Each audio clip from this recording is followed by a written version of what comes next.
Hey, what's going on? Inspector Nacho's in the building. Who else is in the building, man? It's Thursday. Y'all know what that is. I mean, it's Sergeant's Time Train. I mean, it's Chat with Chaps. Sergeant's Time Training with Chaps. Or anybody that want to get on and talk to me. But tonight I have a special guest. All of my guests are special, but tonight my guest is special because this is a organization that I volunteered with, and I was blessed to be able to intern with this very organization. Awesome organization. I'm not going to go into too much in detail. If you've been watching, you already know what the organization is, but we're going to get into that. But yeah, man, that's my guest, man. So we'll get into it. But let me go ahead and open up with quote of the day. Quote of the day is: innovation distinguishes between a leader and a follower. Steve Jobs. Innovation distinguishes between a leader and a follower. I'm not going to get into this day in history because there's a lot of stuff that's been happening. I want to get into happy birthdays. It's been a lot of birthdays. My grandma's birthday was on the 8th. My birthday was on the 6th. My cousin's birthday was, I ain't even gonna get the line, but I have a lot of people birthdays this year. And my guest's birthday was yesterday. Shout out to my guest. Happy birthday. There's a lot of other birthdays. I don't remember them all right now. But if it's your birthday, you April, whether you're Aries or Taurus, it doesn't really matter. You're in April, which means that you're wonderful. Happy birthday to you. Inspector Nacho, y'all ready for me to get back? We shall see. I am going over because I am being mindful of time. Pulling them up. Let's see. Being mindful of time and respectful of my guest time, we transition. Can you see me? Can you hear me? Yes? I can't hear you. Okay. There we go. Hey. Hey, what's going on with you? Hey, what's up?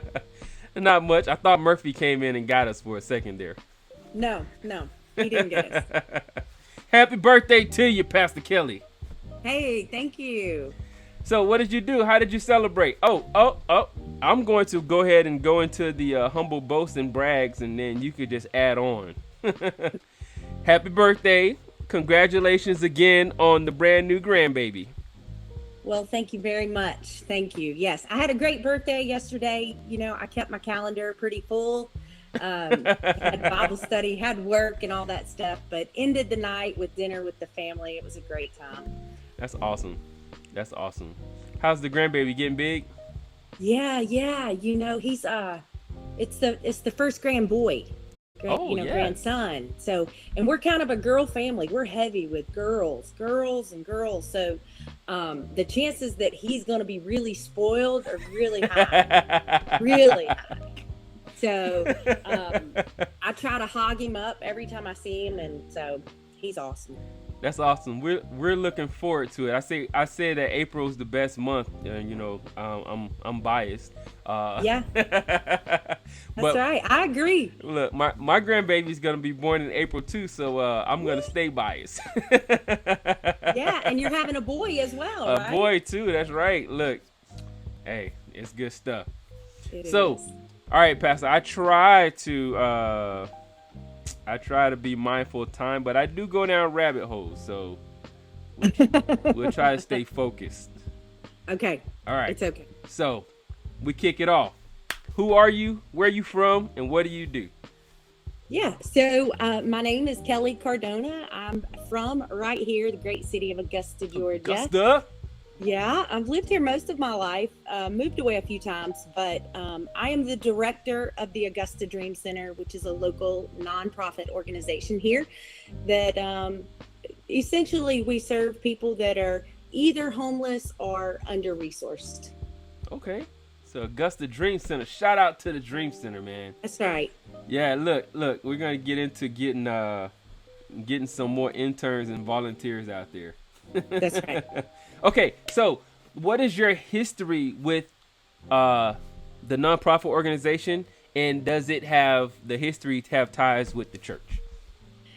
Yeah, so that's a great question. So I started attending a church that is located in South Augusta, which is where the Augusta Dream Center is located, several years ago, and just really felt a call from the Lord that to be outside of the four walls of the church. Right.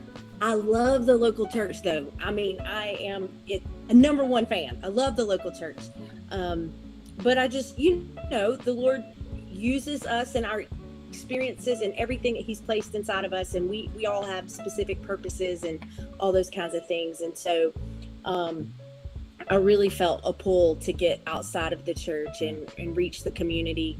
And so that's how I was working part-time in the church as a part-time children's pastor. Was not called to children's ministry. But I was called to ministry. I just, didn't really know how I was going to get there. Right. So thankfully at that time, I worked for a pastor that he just let me kind of pursue those dreams and that call that I had out for outside of the four walls. The outreach. He's like, as long as you take care of these kids, I don't care what you do. I said, can I use that building that's down there? And so that's kind of the history and how it's all connected. Okay. The building that I operate in has always been owned by a church.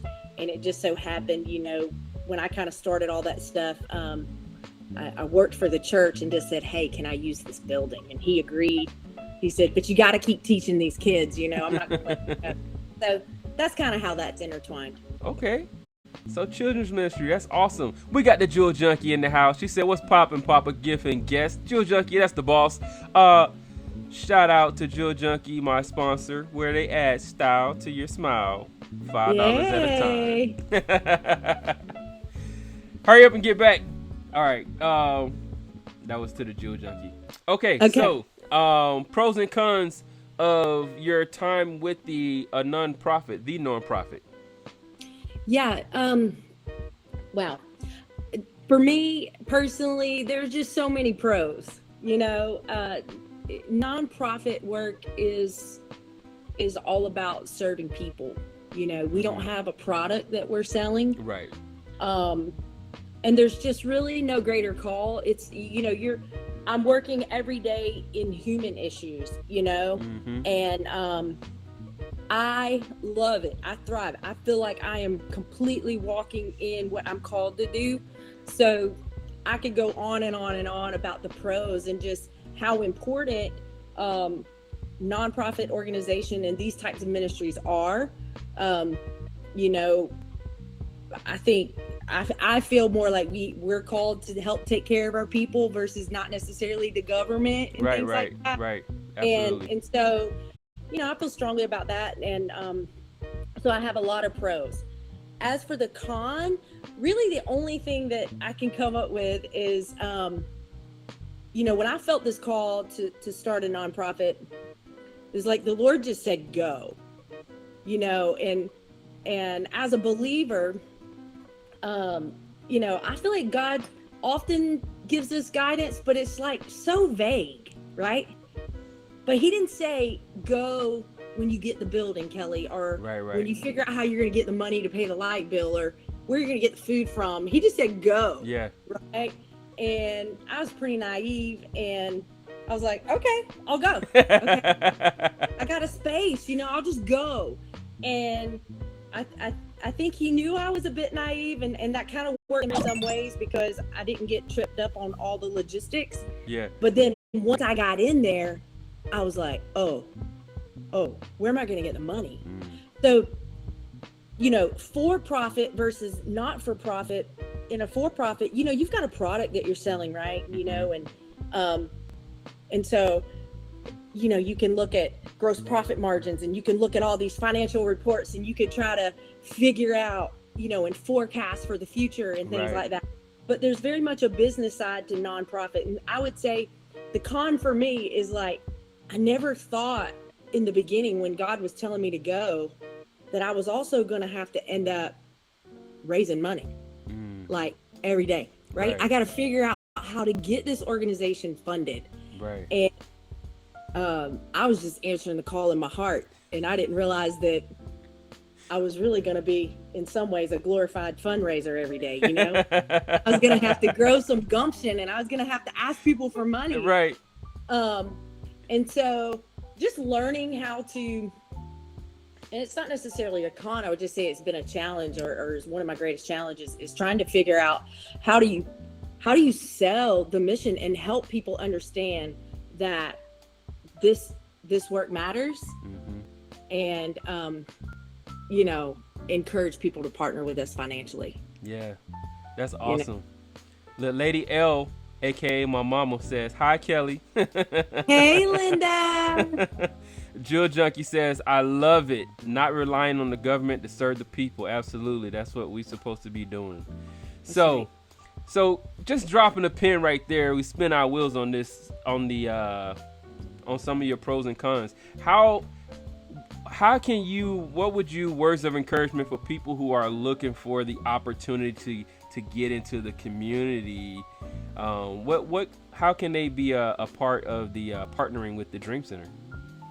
Oh yeah, I have that in my shameless plug, but I'll go ahead I'll shameless plug it 2 times. Let's go. So yeah, to partner with us, one of the things I launched was the Dream Builder program. Essentially, it's a pledge program. You partner with us $1 a day, $30 a month, to help us fund the work of the mission. And the one thing about in nonprofit work, every dollar goes really far, because $1 buys 3 meals. That's a lot. Right. You and I can't go to Walmart and spend $1 at Walmart and buy 3 meals for our family. So being in the nonprofit world, I'm able to take that dollar and use it, with through grant programs and stuff like that, and buy large quantities, pounds of food at a drastically reduced rate. So I try to explain that because, I want people to understand that their money is going to go far, and it's going to go right back into our community, that we serve. So I would invite anyone listening to become a Dream Builder, partner with us, $30 a month. I mean, that's like 4 Starbucks. That's giving up 4 Starbucks drinks a month, right? 4 Starbucks drinks, yes. Or Red Bull or whatever. Or somebody used to call it $5. I think it's more than $5 now. Yeah, I think it's like $7 or $8. Right? Yeah. So what is there a site that they can go to partner? AugustaDreamCenter.org, and then just click on donate, and then there's a lot of different options you'll see there. Okay. So if my pockets are tight, I can't really find any cash. Is there any other way that I can be a part of this the Dream Center mission and partnering with you guys? Yeah, that's a wonderful question. So, I think we all start wherever we are with whatever you have, maybe it's cleaning out your pantry, just doing a food drive in your neighborhood. Maybe it's cleaning out your closet and sharing, listen, if you're a woman watching right now, I know you've got clothes in your closet. Look, come on. I'm preaching to myself. I'm never going to get back into those size 6s. I just need to go on and donate those things. Right? Yeah. And so women, especially notorious, got clothes in their closet still with the tags on them. So you can put some of those things to good use. And those are 2 of our greatest needs. Okay. Yeah. That's good stuff. We'll pick up our pen and come back to that. Okay. So how did you manage your faith while serving in the community and seeing some of the, not so great things that may have encountered? you may have encountered? Yeah, I think that, managing my faith for me personally hasn't been that difficult. I mean, because, I'm a Christian faith. And so serving the community is like one of the fundamental tenets of our faith, right? We're called to love God. And then secondly, the greatest commandment of our faith is to love people. Right. So, people are messy, right? I was messy. I'm still messy, still trying to figure it out. Right. But I was hot mess express before I came to Christ. So, not the like, hot mess express. Hot mess express. And so I think for me, I live, I don't know, in just a place in my heart and mind every day. I'm so incredibly grateful for the miracle gift of my salvation. It truly is a miracle. I feel like every day that the Lord saved me and rescued me. So I've just got to get right in there. And sometimes it gets messy. And sometimes people, they come in all their brokenness and all their stuff. And I've just never been afraid of that. I don't know. Call me crazy. So it's never, I think sometimes probably where my faith has been a little challenged is, I have to kind of guard my heart, because there's a lot of people out there that I've had conversations with, are you verifying someone's level of poverty before you give them food every week? I'm like, no, they showed up at a food pantry. Right. That's proof enough to me. Right. I don't really think that anybody does that for fun. But believers have approached me, non-believers, don't you think they just need to get a job? Oh, wow. And so I have to guard my heart from stuff like that, because I'm so incredibly passionate about our community, regardless of where you're at in your walk of faith or where you're at socioeconomic wise, like we have to chill with the whole judging thing and thinking that we know best. Yeah. Because people are messy, whether we are found Christ yet or not. And there's so many layers to what's going on in somebody's life. And you just can't assume and you can't judge. And so I have to guard my heart from some of that stuff. Yeah, I think that's a great point. You kind of hit on this one. I said, how do you navigate the waters when your faith conflict with your community service? And it's like faith, not necessarily your faith, but others that share your faith, your beliefs. Yeah. And they're saying stuff that conflicts. It's like, hold up. Don't be legalistic on this thing. You have to humble yourself to, I don't want to say you have to be super humble to come to it, but if you're showing up there's a level of, humbleness when you're coming in to ask for help. Absolutely. Right? Absolutely, right? And then for somebody to question, why you're here, that's crazy. That is, oh man, that would make people not come back, right? Right. So, I've had, we're volunteer intensive organization, and I love for people that have never volunteered in this type of capacity to come and join us, because I think it makes us all a little grateful and reminds us to be thankful for that warm bed and thankful that we don't have to go to a food pantry today, right? Right. But it could be us, right? Right.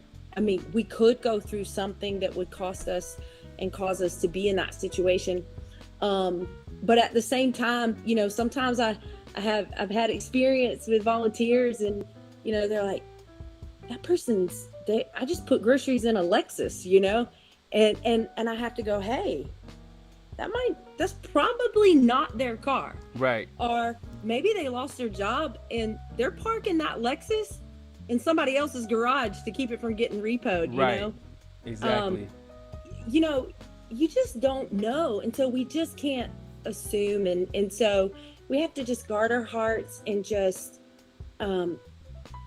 remind ourselves every day that we could, think of ourselves walking in somebody else's shoes. Put yourself in their shoes and just don't assume and don't judge. And I think, another thing when I was thinking about that question, though, about, incorporating our faith, as a nonprofit organization, we're not a church. We're a 501c3. Mm-hmm. And so, in some ways, I have to be careful of interjecting my faith, right? And so I try to weave in my faith through, like closing out our volunteer rallies with prayer. A lot of our volunteers over in the food pantry side, before somebody leaves with groceries, they try to say, hey, before you go, is there anything I can pray with you about? Right. And it respects our guests, if they're a person of faith. If they're not, they don't really know anything about prayer.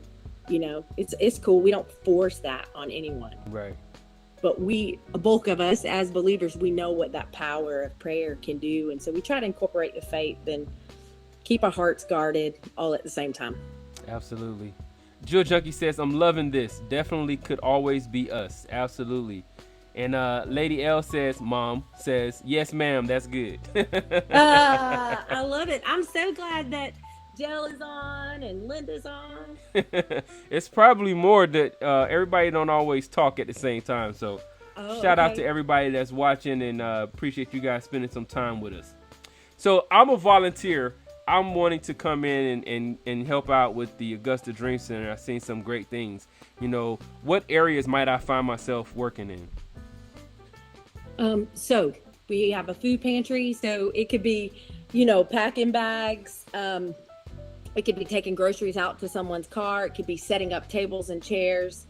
Sometimes it's labor intensive. We get food. I know you happen to know.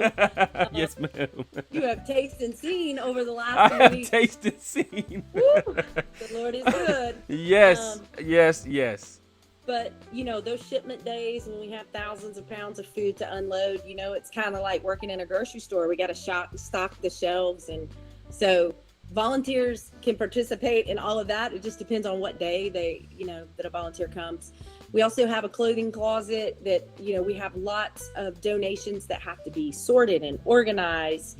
All of our guests get a personal shopper. So maybe it's, helping a guest in the boutique. We have mobile food distribution that we do a couple times a month.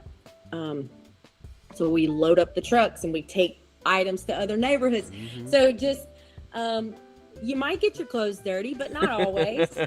We have some sit down desk jobs too. We do. Absolutely do. But, I want to send a shout out to all of the volunteers, because I never questioned like my mom, but I did come home a couple times. I was like, Mom, they work. They work down there. It's you don't think of a nonprofit as being like, labor intensive, and it's like, so I don't consider my mom to be up there in age.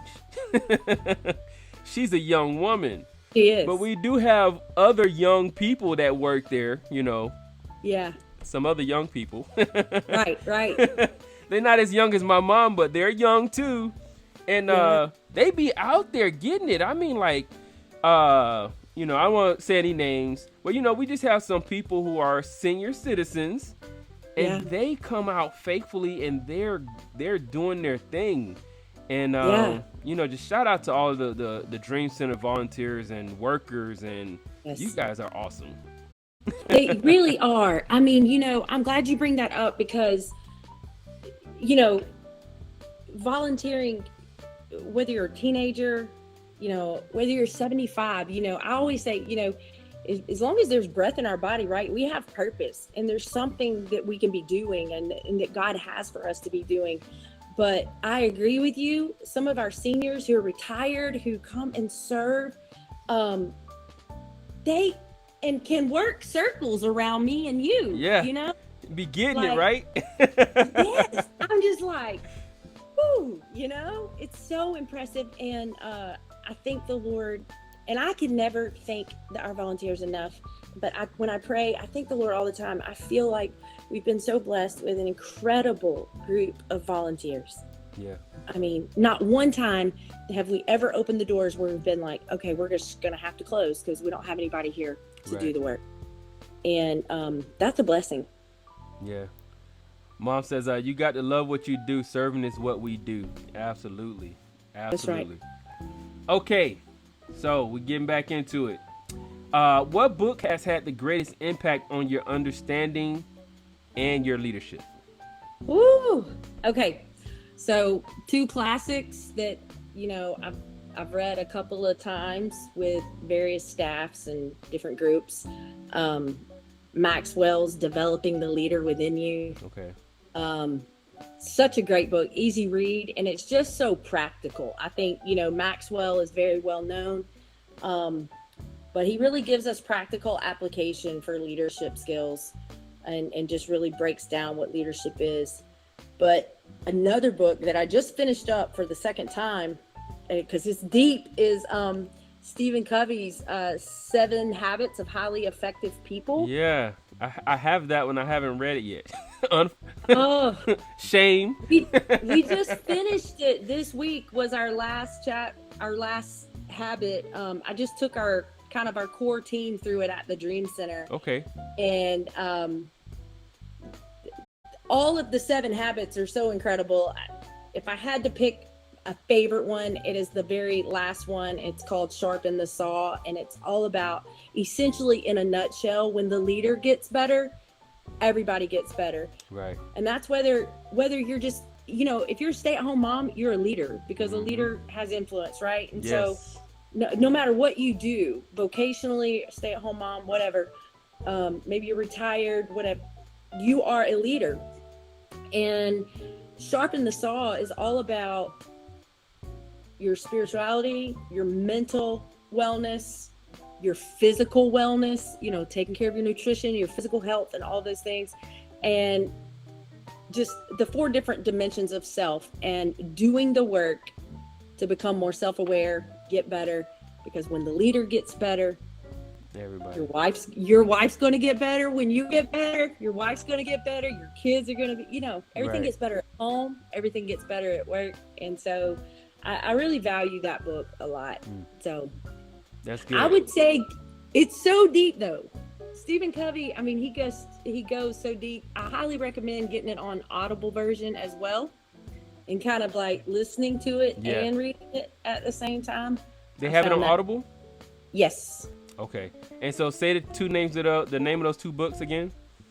Developing the Leader Within You, which is by John Maxwell, and then The 7 Habits of Highly Effective People by Stephen Covey. Mom says she loves our volunteer family. And Jill Junkie says, that's a great book. A leader in my upline has shared that book by J. Maxwell. Yeah. Good stuff. Okay, if you could change 3 things in the world, what would they be? Ooh, that was so hard. So hard, because just 3. But I would want there to be unity among humanity, unity among every person. I'd love to be able to end the war on drugs. Addiction just, breaks down so many people. Yeah. And if there was a way to, put an end to people creating all these crazy drugs, it's killing people's kids. It's crazy. Yeah. And then I think if I could change one thing, it would be to change the stigma that's still attached to mental health. Yeah. I'm a huge advocate for mental health. It's kind of my background in education, and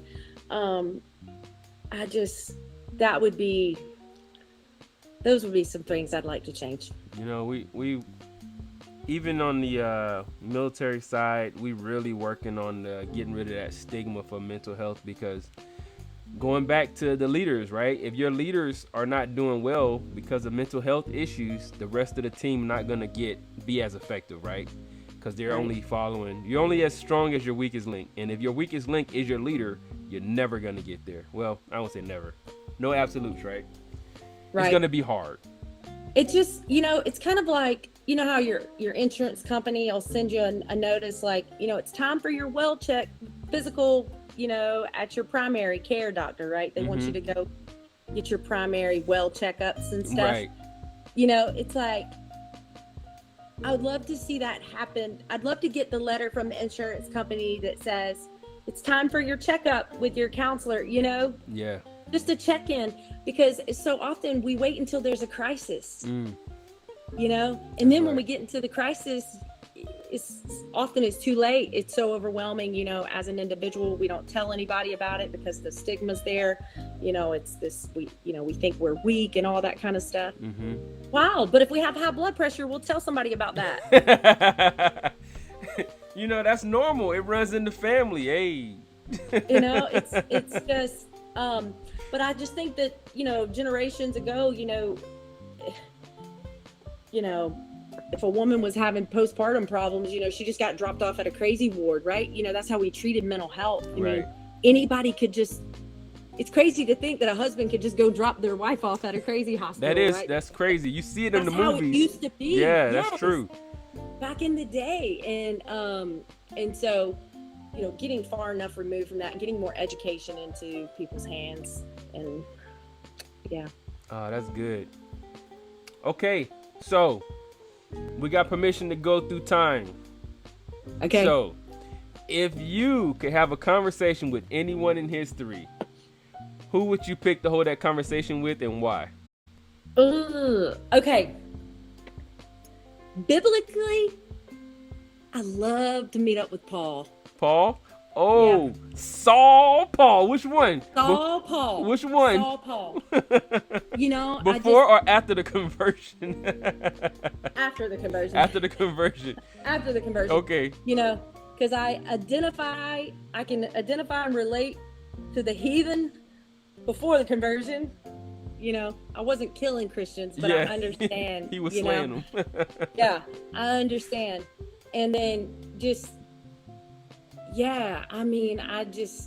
just a hero of our faith. And there's so many biblically, if we could go back to that time when Jesus was on this earth, and just that I'd love to meet. But Paul, definitely. And then just real life, I would love to meet like my great grandparents, and maybe their parents, just to know what life was like when it was much simpler, to know more about who we are, where I came from, right, things like that.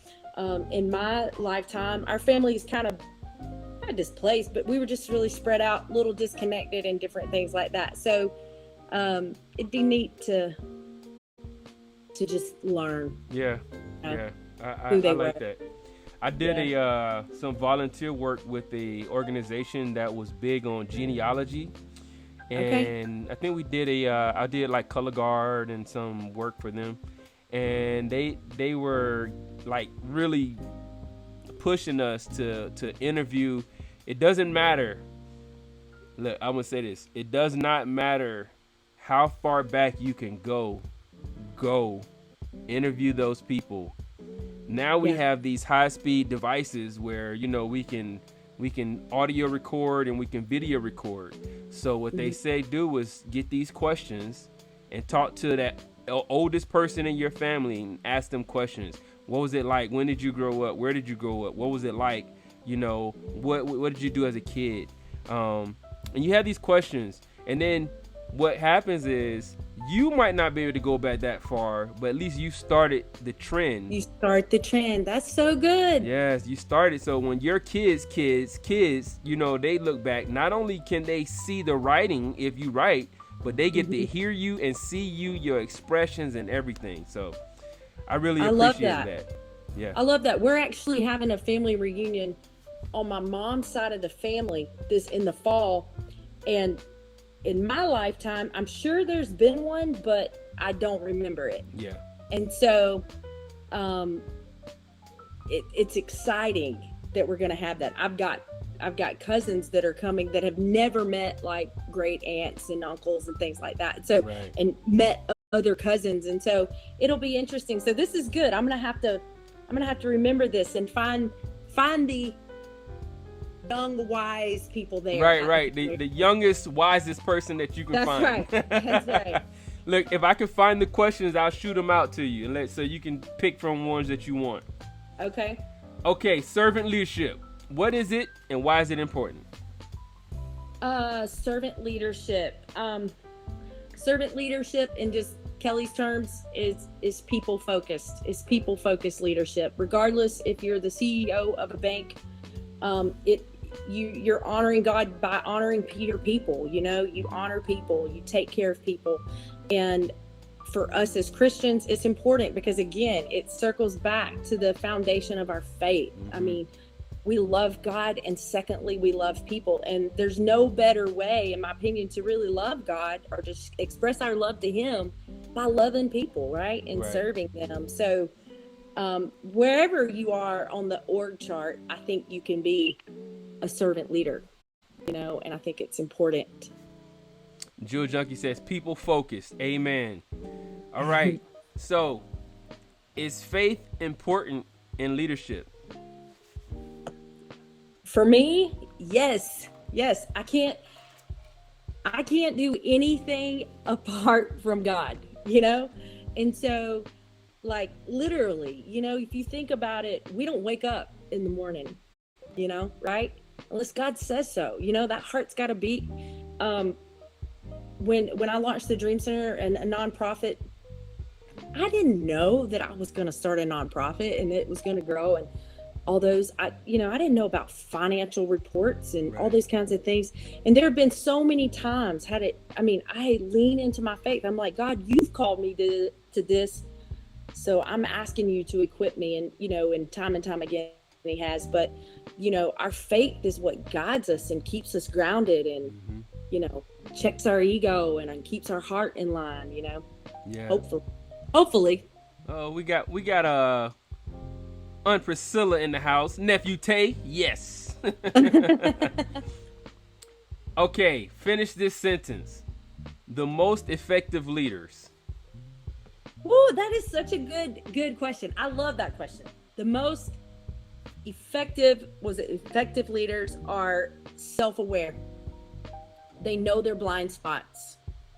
They're empathetic. They are competent. They exude kindness. So what's a blind spot? Okay, so every leader has them. We all have them. We have things that we do. Maybe we're passive aggressive, or maybe we're in ways that we don't recognize. Right. Maybe our communication. Maybe we really think and walk around like we communicate well, but really our communication is kind of in the toilet. Right. So I would encourage any leader who wants to know their blind spots to sit down with someone that they feel has their best interest at heart, who will be honest with you in love. Right. Not someone you don't trust and things like that. It should be, but somebody that you work with. It's got to be somebody that sees you in that working environment. Yeah. And that can be hard. That can be hard for our egos, but yeah, we can withhold trust from people and not empower people, but we think we're doing those things. Right. So we got the blinders on like this. Yeah. In the military, we call that a 365 evaluation for all of you military folks out there. You have your people that's 365, that's a circle. So everybody that's working around you, they give you input on, and it's anonymous. So oh wow. Your name does not show up on the 365 evaluation, 365, 361, 360 evaluation, yes. So that's good. I like that. I just wanted to highlight what the blind spots were because some people might not know. Yeah. So with the 360 evaluations, is that successful? Do the soldiers actually respond to those? So when you get people that actually, a lot of times people feel like it's going to come back to them. So a lot of people won't. But I think a lot of seniors go through it and do it. But the key to it is like what you said. Somebody that care about you and they care enough to tell you the truth in love, right? It's like, this might be my battle buddy, my good friend, my coworker, and I don't want to hurt their feelings. Oh yes, you're a great leader. You do this great.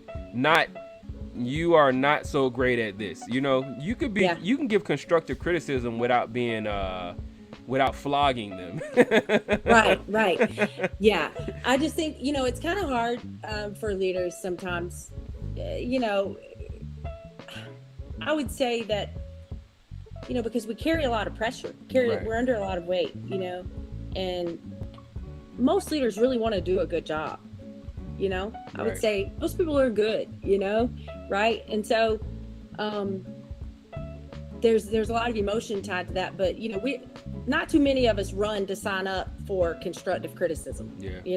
That's true. It's like ooh, that feels like a 10-mile run I'm gonna have to do, Hey guys, come break me down. Come break me down. Right. So definitely do that with someone that you care about and that that cares about you. And Jewel Junkie says 360 eval, good stuff. And Priscilla says someone that will call you out and hold you accountable. Yes, absolutely. Yeah. Okay, give us one of your most memorable experiences. Most recent memorable experience was running the Chicago Marathon last October, 26.2 miles. Amazing. I had never been to Chicago. I'd never seen the Great Lakes, and it just blew me away. Yeah. The city was amazing. The people, the food. I tell everybody I want to go back to Chicago just to stay 3 or 4 days just to eat. Yeah, man. Yeah. I don't want to go running. I don't want to exercise. I just want to go back to eat. So that was incredible. I was out there for it took me 5.5 hours. So for anybody listening who's a runner, you now know that I am slow, but it was so great. I got to do that with 5 friends. It was also on the 1-year anniversary of my husband's death. And so it was like, somebody texted me and said, wow, you must really like to do hard things. I was like, well, I've never really thought about it that way. But, it was just a great experience, and a great accomplishment. And just to finish, that was my goal, to finish standing upright, not needing CPR. And, and so, and that happened, and it was great. I think there were 35,000 runners. Whoa, so y'all ran through the city, right? Yes. Yeah, we had some people who were going out there, and then I think we came down on mission and couldn't go. But you joined the club. What percentage of Americans have ever attempted and completed a marathon? I think it's like 1%. It's a very small percent. Welcome to the club. Hey, come on and join me. Hey, look, I've done my share. I'm not running anymore. I'm done running marathons. I'll do fun runs. Not no marathons. Fun runs. That's right. Okay, give us one life and one leadership lesson. Oh, okay. One life lesson. Well, I don't know that I really separated this, but leadership lesson, I would say people over paperwork. People over paperwork, yes. Relationships, and it kind of marries into life as well. Your family over the dishes. You know what I'm saying? Like, relationships matter the most.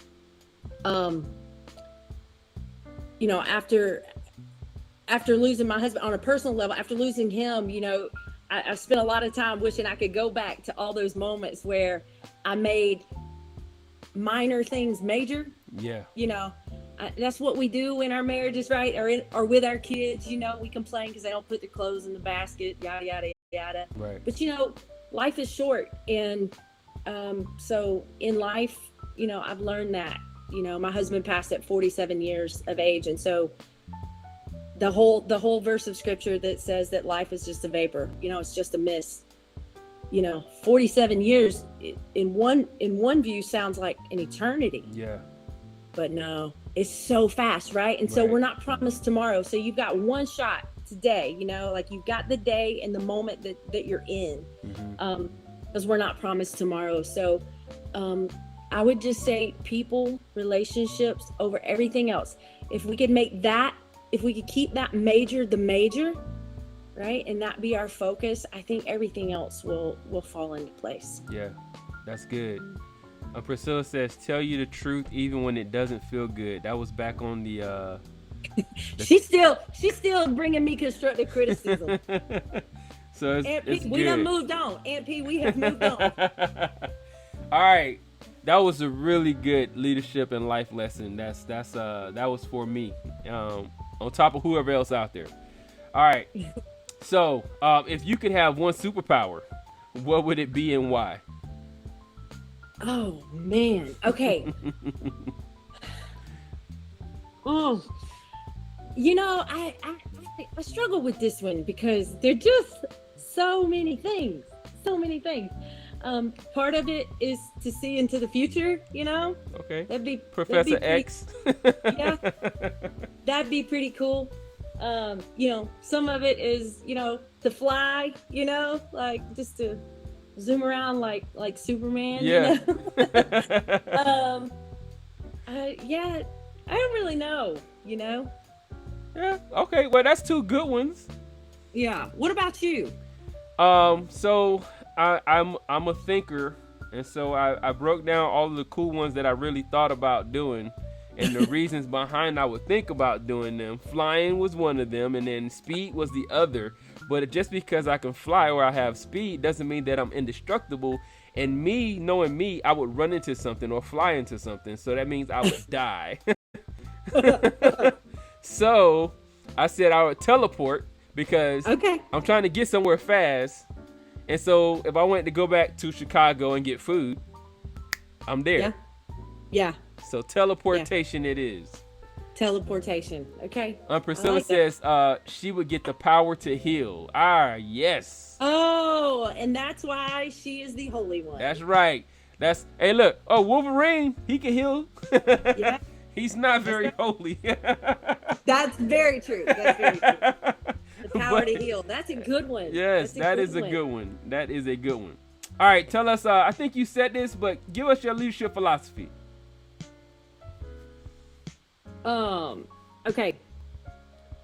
Leadership philosophy.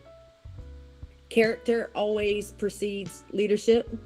So, can you be trusted to do the right thing when no one is looking? To be a great leader, you got to be willing to grow. And so that taps back into that becoming self-aware. Sometimes I think, I wish I would have started kind of doing the work sooner in life than later in life. So what I mean by that is, either having a trusted advisor or a life coach or a counselor. You don't have to have some crisis or gone through a crazy life experience, or maybe you did. You bring all those broken spaces into your leadership, just like you bring them into your marriages or into your families and those things, because you're growing yourself. Right. So, do the work and cheer on others. Leadership philosophy is this: there is enough sunshine for everyone. Great leaders develop other leaders. Great leaders work yourself out of a job. Don't be afraid to give space to the other people in the room. And those are kind of things that I live by. I like that. There's enough sunshine for everybody. Yes. Yes. Okay. So I know there's probably a lot of them, but if you had a Mount Rushmore, who would be your leaders on that monument? Okay. So I thought about this a lot, and I did. So I narrowed it down to 3. My first one being somebody that I actually know, right? That's in the present now. And I had to go with my pastor, Marty Baker. Come on, Pastor Marty. He doesn't understand the magnitude of his impact, but he came from very humble beginnings. He's told his story from the stage. He started his church in a borrowed living room because him and Patty were living in government housing, but he's an entrepreneur. He has an entrepreneurial spirit. He has started businesses, and the Lord has just guided him in that. And I have seen generosity at levels that have just blown my mind. He's one of the most generous people, and incredibly kind leader. And so there's just a lot of things a lot of attributes that, I feel blessed to be in the room, and I'm just like, I hope some of that rubs off on me. Yeah. He's one of those. And so when you find yourself in a room with somebody like that, it's like, okay, yeah, I feel like a sponge, So he would be one of my Mount Rushmore leaders. And he's somebody in the present and now. I'm a big, like Mother Teresa, to me, she exemplifies servant leadership, Yeah. And she's kind of someone from history too that I would like to have gone back, but like, I just think she exudes that. And then, okay. So there's so many, and there's just so many. I know. I know. And so, there's a lot of different pastors and stuff that I think are great leaders.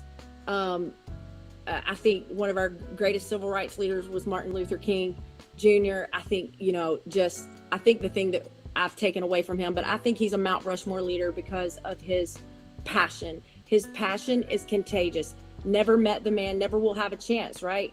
But you can hear his voice, you can read his writings, and it is contagious. His passion and his fight for what he believed in and his determination for civil rights is just something that, generations to come are going to benefit from. That's Absolutely. A power, that's a Mount Rushmore leader. So those were my top three. Okay. I like it. Good stuff. Not saying you're going anywhere, but when you look back, what do you want for your, we say subordinates. It don't sound so great on the civilian side. Your junior leaders, your family, your kids. What would you like for them to say your legacy is? Oh man. Okay, so I tell anybody the greatest ministry that we have in our life, right? It's not our business or it's not the Dream Center for me. The greatest ministry I have is the ministry at home and with my children. So the greatest legacy that I leave, that I hope to leave, and I try to think with the end in mind, right? Because leaders, that's what we do. We think with the end in mind.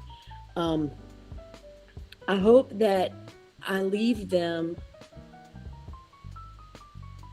in a place where they will be grace givers, that they will give forgiveness fast, that I leave them love, and that I have taught them to put others before themselves.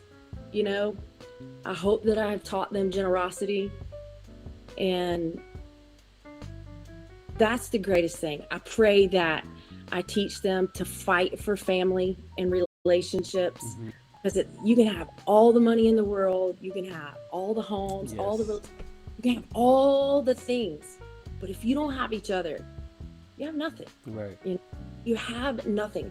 So I pray that I have left them a legacy of just what it means to hold tight to one another. And as far as like the Dream Center, I know, Lord willing, I'm not going anywhere, right? But you're not going anywhere, no. I pray that the next person that comes along, goes, I want to lead with kindness the way Kellie did. I just want people to be nice. That's kind of the hill that I'll die on at the Dream Center. Like we don't have to know all the things, and we're not going to always get things right, but I think we need to be nice, and that just in serving people, that especially maybe going through a hard time, we got to lead with kindness. And so I pray that that's a legacy that I lead. Yeah, that's good. I like that. All right, we're at the part where you get an opportunity to do some humble boasting and insert some shameless plugs. Okay. Woo. So boasting is tough. Boasting is hard. That's hard for me. But I think the thing that if I were to boast about is just the number of individuals that the Dream Center impacts every year. It blows my mind.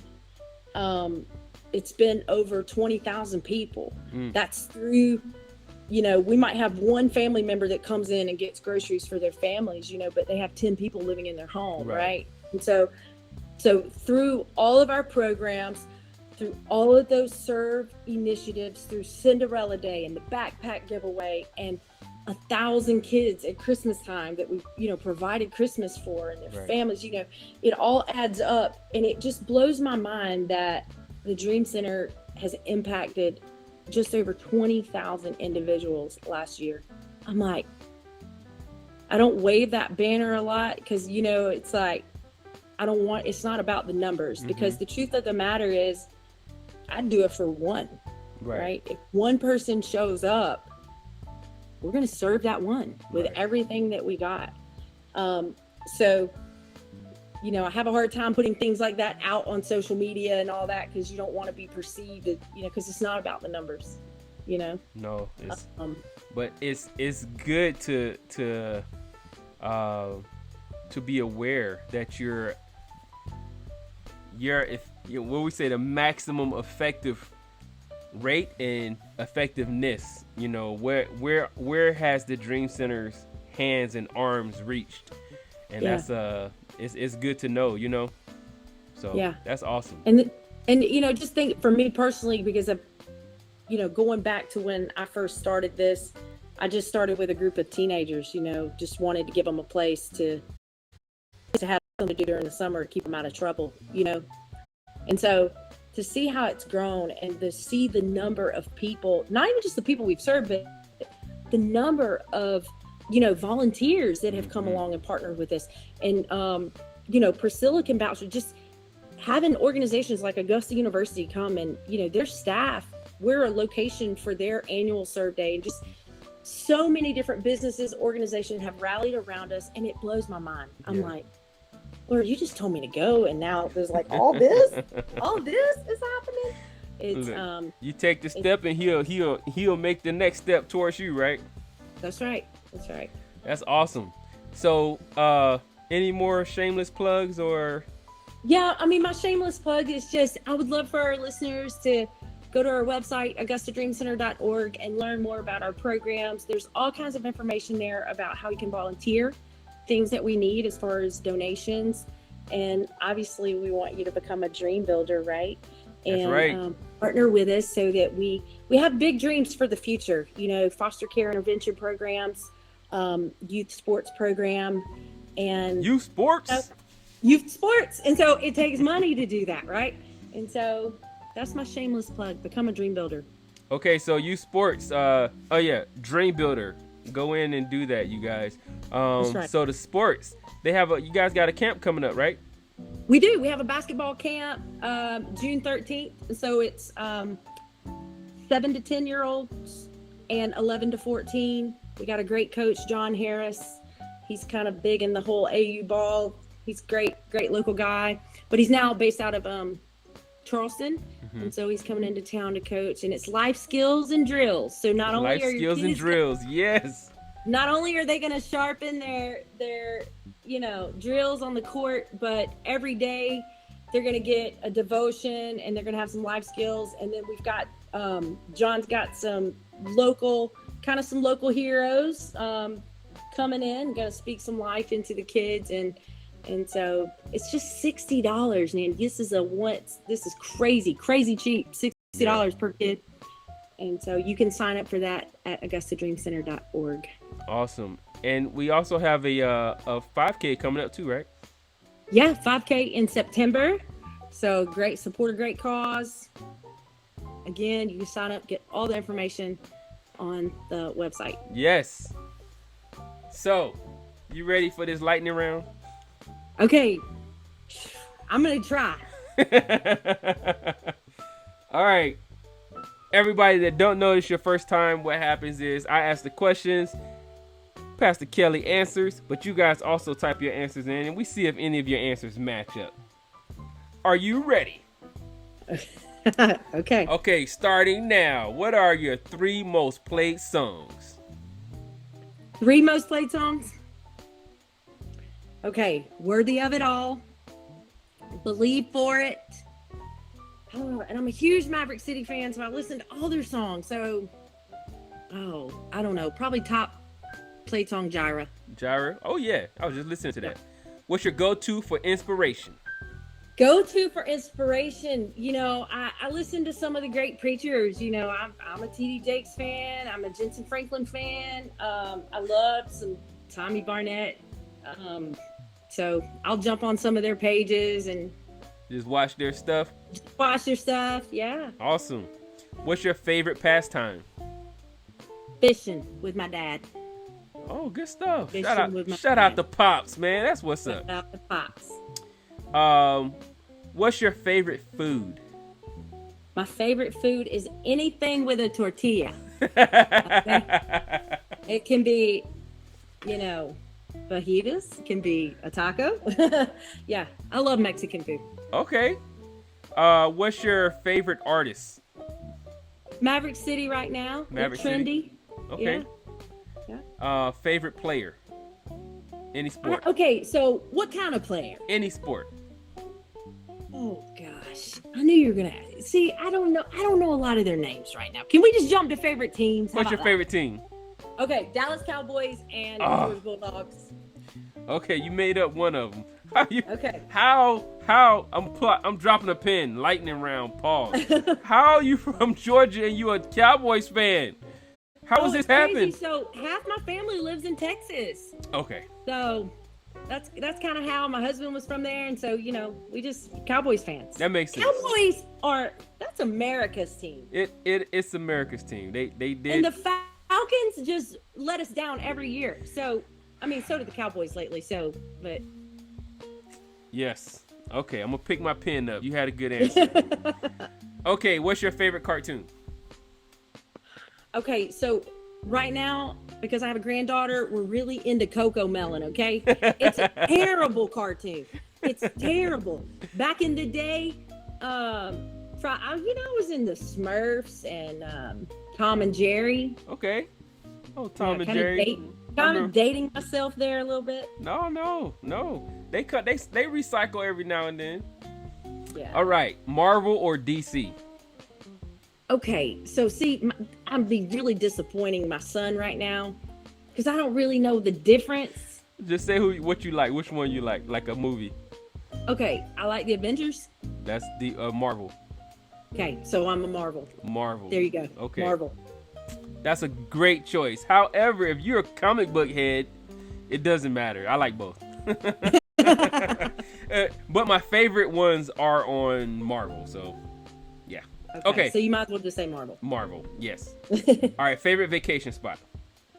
Okay, any beach. There's just something about the waves and the sand. I love it. I love the sounds of the ocean, and there is nothing better than watching the sunrise and the sunset than at the beach. So thanks. Yeah, that's my favorite. I'll up you one. Running along the ocean as the sun come up on the backside of the mountain. Okay. Yeah, because the run sucked, so everything else it was like, oh my god, this is amazing. Was that on the Pacific coast or where was that? It was in Guam. Oh wow. Yeah, it was. Okay.